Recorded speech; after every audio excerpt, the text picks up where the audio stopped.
Good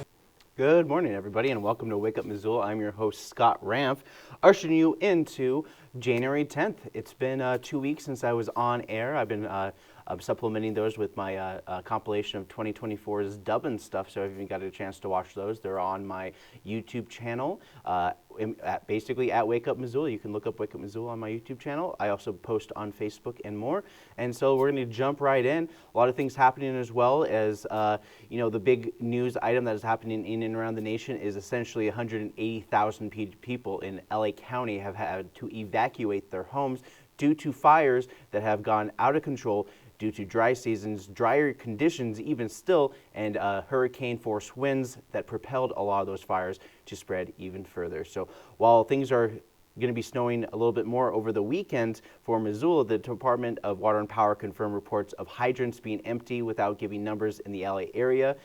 This is from a report from the New York Post, as many folks have left their cars behind in gridlock highways in northwestern parts of LA, where the fire is spreading with high winds. KTLA reported bulldozers pushing cars left behind to give access to emergency vehicles, and when they returned to those spots, they saw that one side, those cars were melted by the fires, and the others were untouched and undisturbed, as many neighborhoods and buildings across the northwestern parts of LA and Malibu were destroyed. Wednesday morning saw a 1,000-acre fire blow up to 3,000, forcing 30,000 people to evacuate. However, those fires exploded like crazy due to those Santa Ana winds, dry conditions, and by Thursday, the mandatory evacuation went up to 100,000, and by this morning, roughly around 180,000 people have left their homes as fire crews battle the blazes after the fact. So over 10 confirmed dead, and many officials expect those numbers to rise. The weekend aims to have a calm in the winds, as fears of high winds will pick up after the weekend over Sunday. According to AP News, the fires in total are Palisades, which kicked off everything. New fires like the Hearst, Kenneth, and Sunset fires are among those spread by the embers. If we refer to the map on the tracker, we can see that a good chunk of the fires are definitely spread on the northern parts of LA County. LA is essentially right here where the smoke is, and then up here north where some of these neighborhoods are. And it's highly suburban type areas. And so most of the people have lost their homes. Many people have been able to return to those spots as fire crews are basically taking care of some of those cleanup efforts to help mitigate some more embers from spreading further. So let's see. Governor of California, Gavin Newsom, decried this as a fire year, ending the tradition of fire season in the states. Other fires like the Bridge Fire far northeast of county has been burning for 123 days. Containment remains low with winds, with high winds. Those containments were at 0, and the crews are making ground, and many cleanup efforts are in place to prevent the spread of embers. Not even the rich can escape from the fires, as they were looking for special treatment, but unfortunately the crews are so gutted and so spread out. There was a state of emergency. National Guard has been called. President Biden's throwing some support. A lot of things happening. Back in April, the mayor of LA County, the mayor of Los Angeles cut funding for the fire department by $23 million. This was an overall cut to the $12.8 billion budget of the $242 million, the fiscal year which began in July 1st. So that's a little bit of news before we jump into more things related to our local stuff. I did want to lighten things up a little bit, and if you guys are interested in learning more about some of the snowfall in and around the Montana state, you can go to onthesnow.com, and so these are kind of like the numbers for the ski slopes. I can't really zoom in too far, but if we get a good look at this, Big Sky had about 5 inches, Blacktail Mountain had about an inch, Bridger Bowl had nothing. Of course, they talk about some of the base depth with 53 inches of packed powder. Discovery Ski Area had 2 fresh inches of powder. Great Divide, 2 inches. Lost Trail had an inch of powder. This weekend, we do expect to have more snow happening as well. There's a lot of things happening in and around, but we're going to jump right into your city council report as we talk about some things that are happening in the city, as the city came back with a single public hearing in regards to how sidewalks are being funded in Missoula and how the city is working to improve those systems that originally put liens on homes to help pay for them. So far, this is about how they get about assessing the sidewalks, and according to available data, the costs to build a sidewalk per mile is roughly $485,760 based on a typical 5-foot wide sidewalk, which translates to about $92 per linear foot. That doesn't also take into account the cost of installation and the cost of work being put into it as well, which I've heard, I think it was roughly about $800,000, maybe even $1.2 million per mile. So you might want to check me on those numbers as well. But we're going to jump right into Ross Mullenhour. Public Works talks about the update to a code which would affect the amount of money people would have to spend in their neighborhoods for their respective sidewalks. What got us here in the first place was that the mayor asked Public Works to recommend changes to the sidewalk assessment program that would reduce the cost burden on individual property owners in line with the city's goals for equity and affordability. You definitely heard that there's a lot of discussion about code reform going on, and this is a more surgical thing that we're doing here. There's a larger code reform which is looking at everything, and here I provide the link if you're interested in that, but we're just talking about sidewalk assessment and how we fund our sidewalks. All right, and so that's a big chunk of the meeting that day, and part of the reason of why they're doing this is that City Council member Carlino tried to bring this up over the summer to address these concerns as city grows. One of the departments which works to bringing in sidewalks tends to leave local area residents, Eaton Street for example, to have the cost burden. Road districts road districts and urban renewal districts addresses TIF funding by taxing commercial residents. Sidewalks have a tendency to be more residential property taxes. So Ross talks more about the funding. Actually, it's not even property taxes, it's just straight up a fee.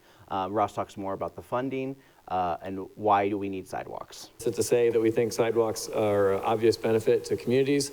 They have lots of benefits from health, safety, environment, and property values.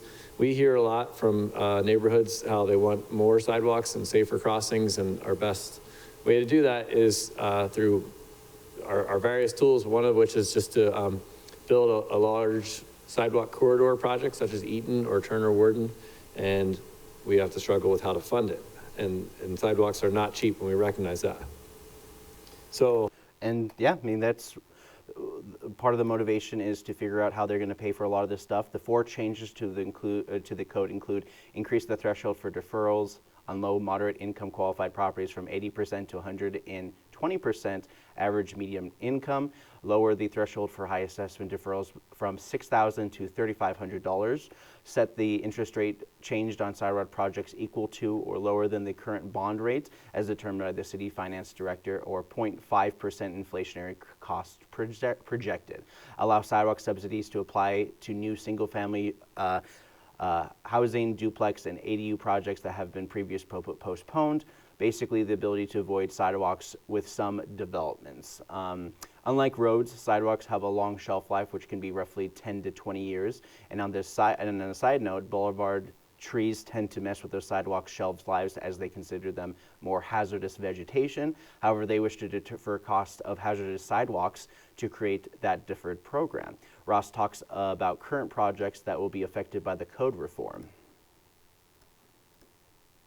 Changes that we're pursuing right now would basically apply to Eaton Street if it goes forward, and then Ivy, Franklin, and Turner Worden. Those 2 projects are completed and fully constructed, but we haven't bonded them yet. So we still have an opportunity. If these changes are made today, we would go back and let the residents know their alternatives and options, and show them that you can do a deferral here if you qualify, and make sure that they're aware of their options on these projects. All right.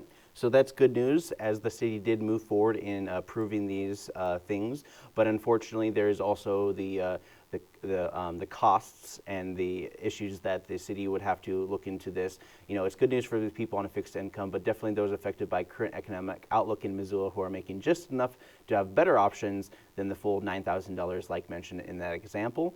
This would bring the concept of short to long-term financing, 8 12 and 20 years with monthly payments as high as $125 and as low as $24. And if you apply, and if you qualify for low income, you can skip payments altogether. Must we never forget to the Build Back Better, which rears its head now and again to create those grant sources to pay for the principal on the large amounts of the costs related to these matching fees, but it does require matching fees as a result. However, tying this with roads and finding money in general can be tricky, and Dale Bickle talks a little bit more about, oh actually no, sorry, my bad, it's not Dale Bickle, but we're going back to Ross to talk a little bit more about this. Every time, as we make changes to these deferral programs and the sidewalk programs, it is important to realize that we're saving money from the property owner, we're making it easier for them, but we're also putting more of a burden on our other funding sources.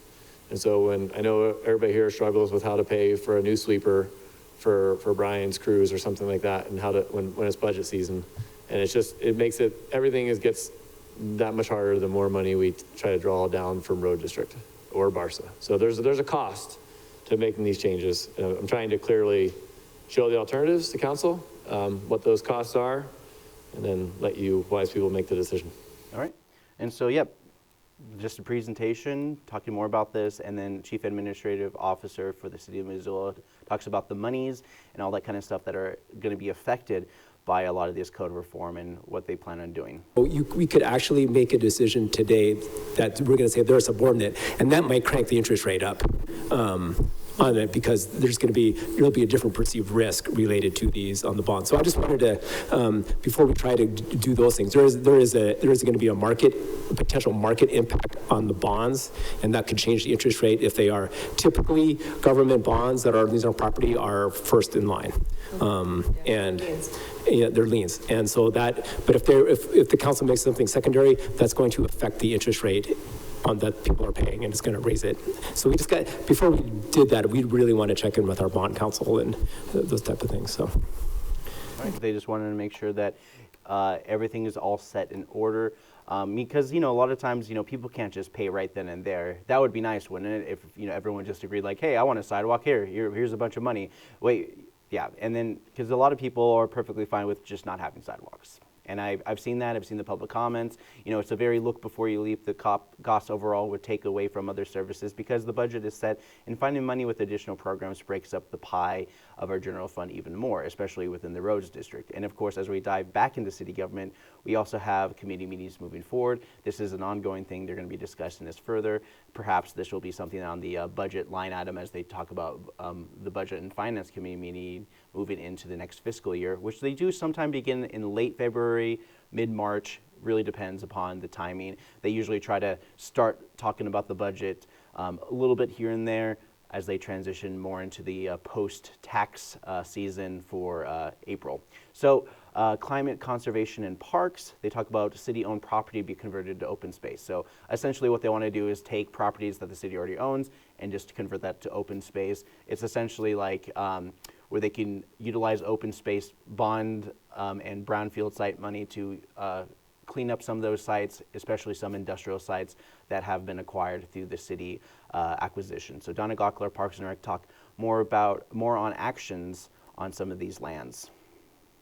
But there's also a component where we go through a process of designating lands for the purpose of open space, for the expenditure specifically of open space bonds. And what bond council recommends is this is a way to recognize the importance that people are voting themselves additional taxes to perform open space actions, acquisition, or in the 2018 case, actual improvements.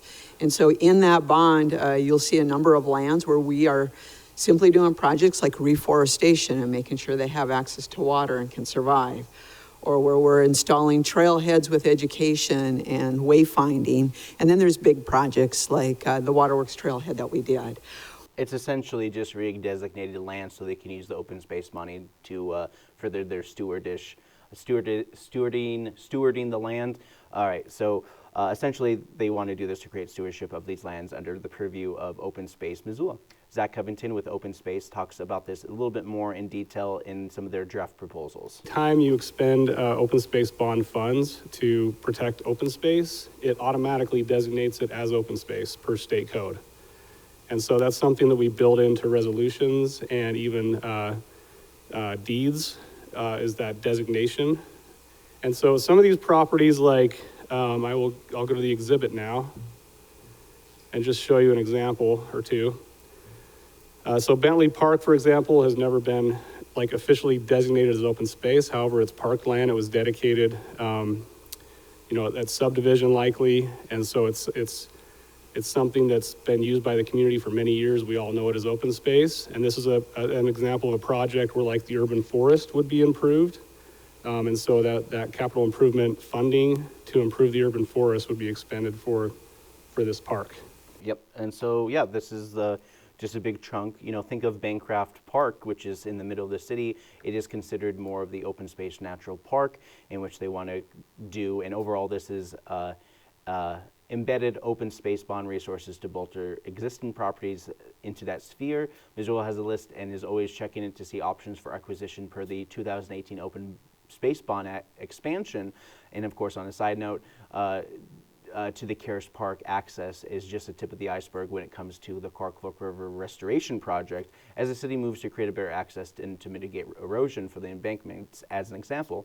In updating the Parks, Recreation, Open Space and Trails, PROST master plan, this is a continuation of more what they're talking about. The city also moved to focus on underserved residents to provide opportunities for more green spaces and parks. This came up last month when the city purchased property of the north side to address their needs as they are in a developmental boom currently. Ryan Applegate, Deputy Director of Program and Fiscal Services, talk about the long process, and this is what he had to say. It's an exciting time.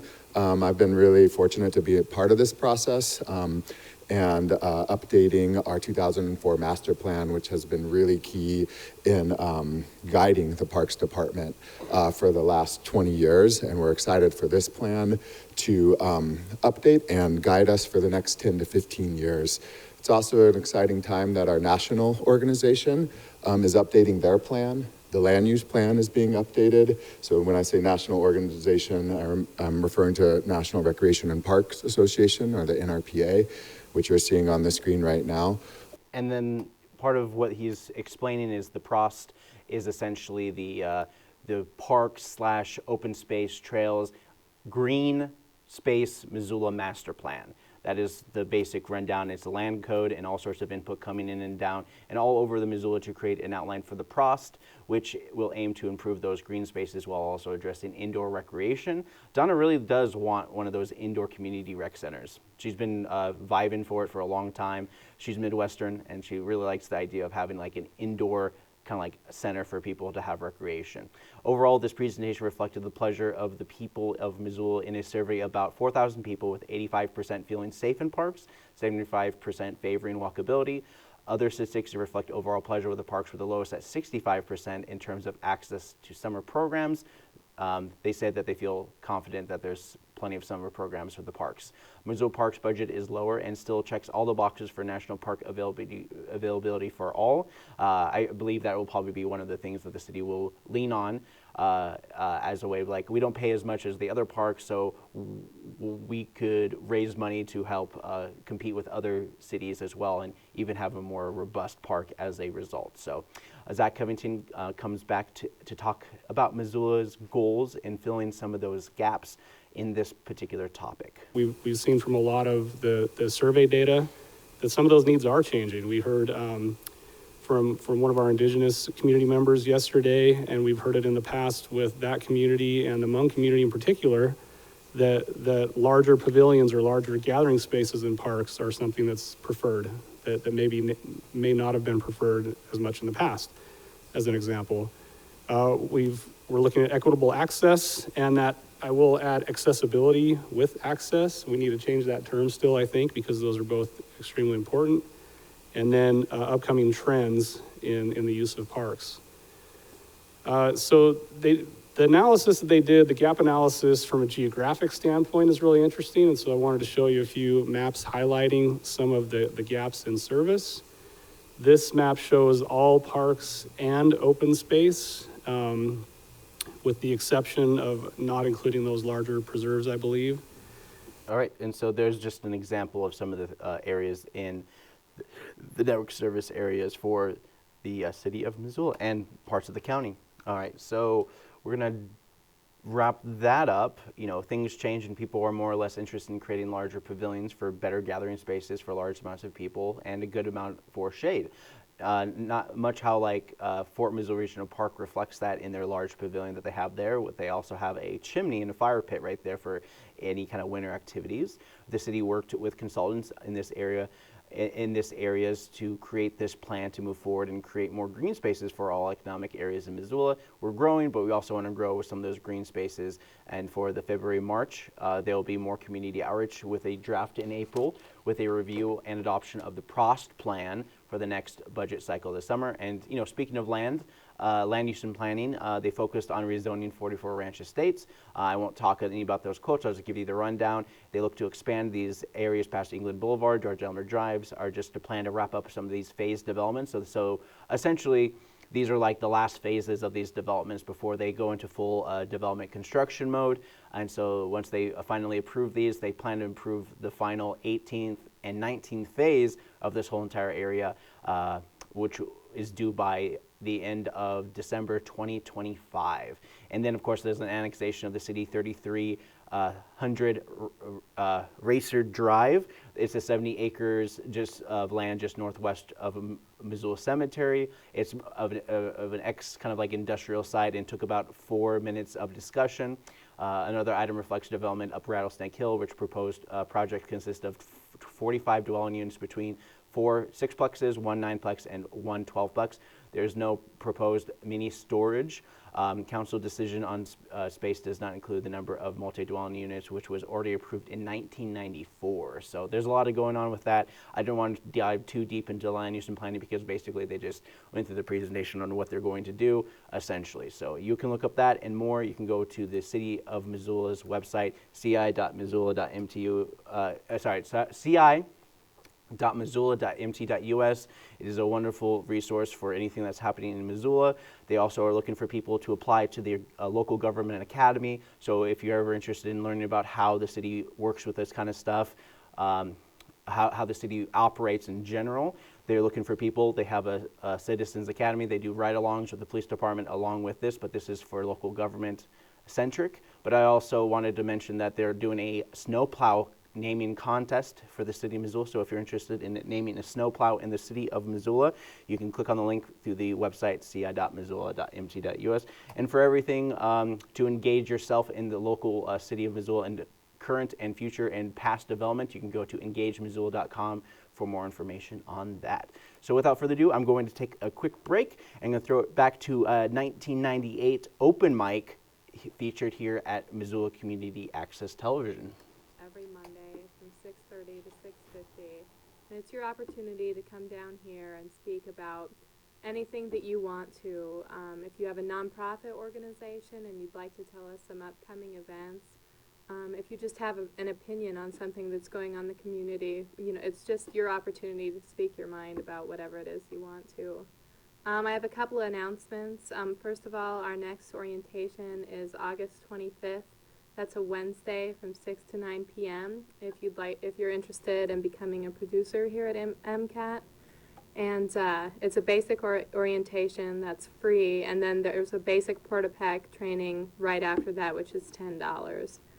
And also our board meeting is August 19th at 6:30, and that's open to the public, and we strongly encourage you to be there. Thanks so much. We hope to see some people down here next Monday. And have a nice evening. Thanks. All right. So that was just a little bit of a taste of MCAT from back in the day, from 1998. Many of those programs are available, and we have been posting them regularly on our YouTube channel, at MCAT TV Missoula. So you can look that up and more. So we're going to go right into some more things that are happening in the movies, as you know, many of those movie stars that I'm going to be talking about in these movies in my segment called Pre-Critic. Many of them have lost their homes from the fire. So we're going to do a little bit of a back to normal stage, just to kind of put things back to perspective, as we're going to jump right into some of the movies that are coming out. The Last Showgirl, following Pamela Anderson's first role since Forever, comes a prestige movie about a fading star on the throes of relevance as she reflects her own life and within the Vegas showgirl, trying to do one last showgirl dance, but she has to think about her whole life before she goes on stage to be ogled by old men, mostly.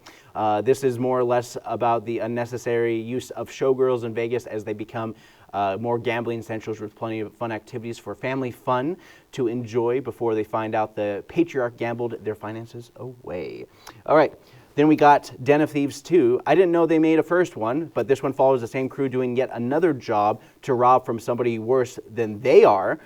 So basically it's bad guys stealing for bad guys. You know, thieves, you know, these criminals movies tend to put hurt people approach in crafting the world where stealing can be for good and not evil. And you know, if you're wondering why people you know, reacted to the CEO shooting and all that relevance, all that kind of stuff. But regardless, this movie is about stealing diamonds from the mafia. So shootouts will be the normal, as this is kind of an action movie wannabe of an Ocean's 11 type of film. Then we got Hard Truth. Stubborn British woman finds out that maybe she is the problem and not everyone else.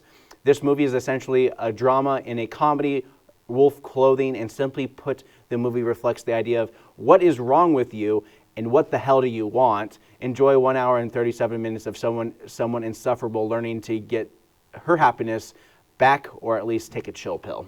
Then we have Defluency. A movie that was made in 2021 is getting a theatrical release. It's a coming-of-age girls who is probably interested in each other for one reason or another, for swinging the leg over the fence, while other is more or less just kind of going with it. Overall, this is someone who went to college, had it all figured out until they didn't, and have to go back home and deal with the coming of age and what they're going to do next with their lives. So that's essentially what that is. Then we have a movie essentially just scrapping the barrel, bottom of the barrel when it comes to music industry, which is like, you know, the person that you never see, this is the person that you never see, who wrote a bunch of movies. And if Girl Boss was a documentary, this would be it, as it follows a real-life songwriter, Diane Warren, like you've never seen her or heard of her or thought of her before, and will ever acknowledge until you realize she wrote the hit songs.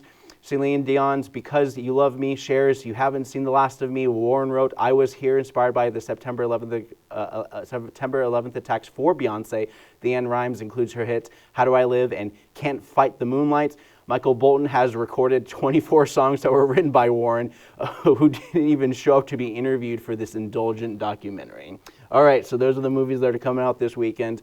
So I'm going to throw it over to my dubbin stuff for you guys.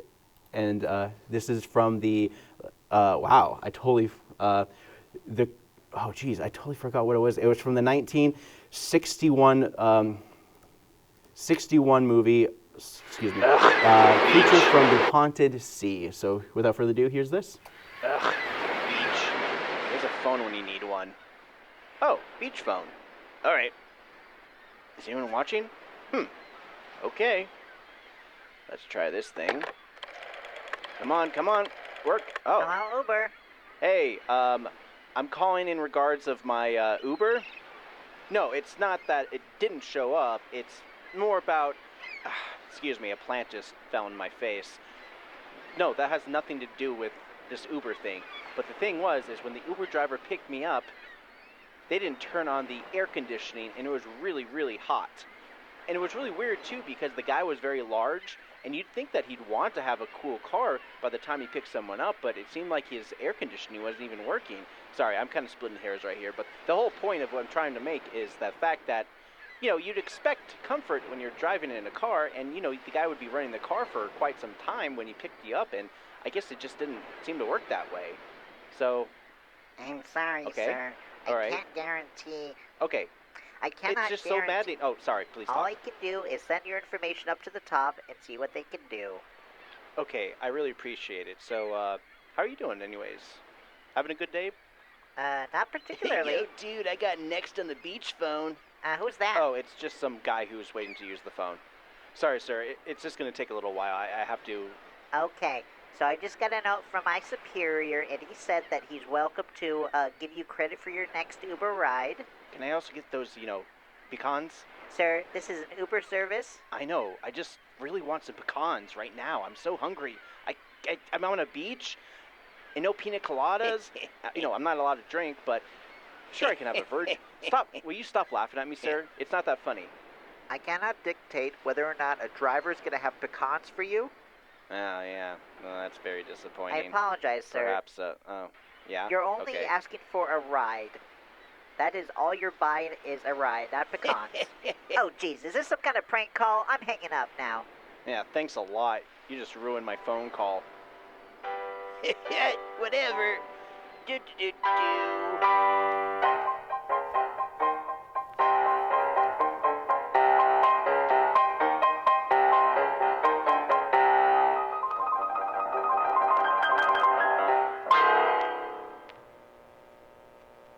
Hey guys, welcome back. Let's talk about some events that are happening in and around the city of Missoula as we are doing summer camp. Registration is live for Learning with Meaning. So Learning with Meaning, a couple other summer camps might be coming up. Spectrum Discovery Center might also be doing this as well. Low Intermediate French from the Lifelong Learning Center starting at 9 a.m. At the Lifelong Learning Center, it's learning French. They also have a bunch of other classes there. If anyone's interested in being a part of Lifelong Learning Center, it's like night school. One class, you pay for it, and you can get certified in all sorts of fun things along the way. And it's great for a GED program for people who are missing out on that. Stroller Strides Mommy Me workout class is a daily occurrence Monday through Friday at Bonner Park at 9:30 a.m. Family Fun Time at Mismo Gymnastics starting at 10 a.m. Missoula Food Bank meal distribution at 10 a.m. Tiny Tales at 10:30 a.m. Here at the Missoula Public Library on the second floor. Lunch at the Missoula Senior Center at 11:30 a.m. Monday through Friday at the POV Daily. The Paul Varela Center also has breakfast, lunch, and dinner every single day for people who need access to food. Also, Missoula Food Bank also opens at 10:30 a.m. until about 10:30 a.m. Most days. Tuesday, Thursdays are the long days. Monday, Wednesday, Fridays are more of their shorter days. It's a wonderful resource for a lot of people who have economic disadvantages, not to mention people who also want to save some money on groceries as well. Yarns at Missoula Public Library and watercolor on the fourth floor every Friday at 12 noon. You get to enjoy some stitching, crocheting, build your own clothes, and also do some watercoloring along the way. All Abilities Art Club at Base. This is at 1 p.m. in the afternoon. This happens every Friday at 1. Lego Club at 2:30 p.m. here at the Missoula Public Library. Happy Hour at the Carousel. This is from 3:30 to 5:30 at the Carousel for Missoula in the Cares Park. It's buy one, get one free, essentially. Full Moon event at the Low Pass Visitor Center. The Pack Strings will be playing at the Warming Hut from 6 p.m. to 9 p.m. Parking for this event is free. Stellar Evolution Planetarium Show, 6 p.m. and 7 p.m. Payne Family Native American Center. Clay Wassail Cups with Western Cider at 6 p.m. The Clay Studio of Missoula Annex. One of the teaching artists will be walk participants through varying hand building methods to create their own vision of wassail cups. Beginner friendly, and is also for those who are clay experienced. So Boy Band Skate, Glacier Ice Rink is playing your favorite boy band music starting at 6 p.m. tonight at the Glacier Ice Rink. Cook Bros at the Old Post is going to be playing miscellaneous music at 7 p.m. at the Old Post. Maddie and Garen at playing some folk music at Imagination Brewing Company starting at 7 p.m. Elks Lodge Ballroom is hosting the Missoula Folklore Society English Country Dance. Stringing partner Round and Round. Karaoke at the Jack Saloon at 7 p.m. Belly Dance Showcase at Zootown Arts Community Center at 7 p.m. Wildlands Cranky Sam Rock Music at Cranky Sam Public House. Cash for Junkers is going to be at Union Club to wrap up your Friday nights. As we jump into Saturday, we have our winter markets at Saturday at 9 a.m. at the Southgate Mall. It goes from 9 a.m. to 1 p.m. to supplement those people who want to continue their summer farmers markets and continue through the winter to sell their wares, goods, and knickknacks. Community Medical Center, they have a health fair starting at 7 a.m. This is at Community Medical Center, just off of South Avenue, right past the Community Medical Center. So sensory hour for children with special needs at the Butterfly House. So if you are interested in bringing your kid who has special needs or high sensitivity issues, high sensory overload a lot of times, starting at 9 a.m. on Saturday, they have the Butterfly House. They usually have open hours for the regular public at 10 a.m. Get ready for home ownership, home buyer classes. Homeward, they provide resources and grants for low-income first-time buyers. It is a great resource. I utilized it to buy my first home as well. Family fun time at Missoula Gymnastics at 9 a.m. Preschool playgroup at Roots Acro Sports Center at 9:15 a.m. English as a second language at the Missoula Public Library. So if you know somebody who is struggling with English, me fail English, no way. Starting at 9:30 a.m. on Saturday at the Missoula Public Library. They do this pretty monthly. I believe it's like once a month. Makerspace walk-in hours starting at 10 a.m. here at the Missoula Public Library. Make some knickknacks, 3D print some stuff. They have a laser, so you can laser carver engraver. It's fun. It's great. Dream and Design Day Retreat at Missoula County Fairgrounds. This is create vision boards. This is for business wannabes and entrepreneurs starting at 10 a.m. at the Missoula County Fairgrounds. Reflect, Restore, Renew. Missoula Public Library is teaming up with the Jeanette Rankin Peace Center. Is thrilled to invite Missoula community to Reflect, Restore, Renew workshop series taking place 10 a.m. to 6 p.m. at Missoula Public Library Cooper Room. This day is about coming together and embrace mindfulness, wellness, and hope to step into the new year. So it's basically kind of like group therapy. It's a 5 free 45-minute workshops designed to foster community healing and personal growth. Story time at Missoula Public Library, it's different from Tiny Tales. Story time is more about reading to the kids. Tiny Tales is more about activity-based stuff here at the Missoula Public Library at 10:30 a.m. on Saturday. Museum tour at the Missoula Art Museum. They always have a new art installation every month. I missed last First Friday, so there's a bunch of new art coming out going into January as Missoula Art Museum is gearing up for their annual art auction to fundraise for their art museum. Winter storytelling at Travelers Rest State Park featuring Shirley Tryon as the senior translator for the language advisor for the Salish Kootenai Culture Committee. She is one of the few first language Salish speakers on the Flathead Indian Reservation. Sensory story time at Missoula Public Library, as sensory is a big thing on Saturday for Missoula Butterfly House. Missoula Public Library is also doing it at 11:30 a.m. here on the second floor of our library. Winter Connection, Gathering Ground at Montana Natural History Center.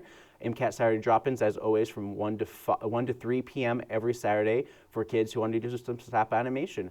McCrame National Dyeing Workshop. Workroom Montana is doing a meditative practice of knot tying. This workshop, you will McCain and dip dive your own cotton plant hanger. They'll cover the basic of natural dry process union skins. You can learn more at MissoulaEvents.net. Teen Winter Retreat, Namarack Grief Center resources. This is a treat to the mountain cabin and hanging with friends who get it for high school students and TGRC, young adult alumni grieving the death of a family member or loved one. So this is through the Tamarack Grief Resource Center at 2 p.m. on Saturday. D&D for teens at 3 p.m. at Missoula Public Library. This is a weekly thing that happens every week at 3 p.m. Russell Puri is going to be playing some rock music at Imagination Brewing Company starting at 7 p.m. tonight. Saturday night, mind you, this is all Saturday night, so the Benevolence at DraftWorks is going to be playing at 7 p.m. Candlelight Sessions is going to be at Sacred Alley. Hang out with these folks who do the cacao ceremonies.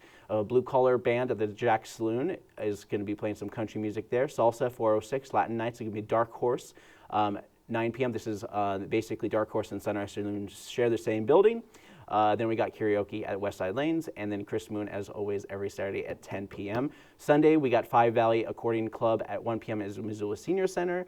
This is Sunday. Rattlesnake Stories, Tales of Upper Rattlesnake at Missoula Public Library starting at 2 p.m. on Sunday. Odd Pitch, they have the pinball tournament at 4 p.m. Bluegrass Jam at Imagination Brewing Company with 10 Cent Mule at 5 p.m. on Sunday. DraftWorks Winter Jazz Series, playing some jazz at 6 p.m. Very funny comedy open mic at VFW at 8 p.m. And then finally, some karaoke at 8:30 p.m. at the Sunrise Saloon. So we're going to dive into some more news as we're talking a little bit more. I keep on hearing things about this, and insurance is going to go through the roof. And from what I hear, also it says that the amount of money that's going to cost the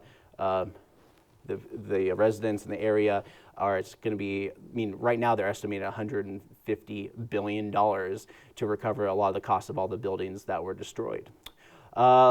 let's talk about some things happening in Missoula as we also look to clean up Marshall Mountain. The Department of Environmental Quality is being used to clean up Marshall Mountain on behalf of our city's new open space property. Marshall Mountain used to be a ski area until 2002, so unlike industrial sites, hazardous chemicals don't immediately pop up to mind, but this has been around since 1990, and buildings from the early to mid 20th centuries were often built using asbestos shillings. Roofing and coatings were coated with lead-based paints. According to Missoula Current, the old structures on the property are being closely examined as the city moves to redevelop the site and restore some of the buildings that are assets. Some asbestos components can remain because there are no health risks if they are left alone, but when disturbed, such as during renovation, asbestos can release fibers that can lead to cancer if inhaled. Lead paint is more problematic since it can be used to absorb through the skin and leach into groundwater. So they got 4 different plans, each of them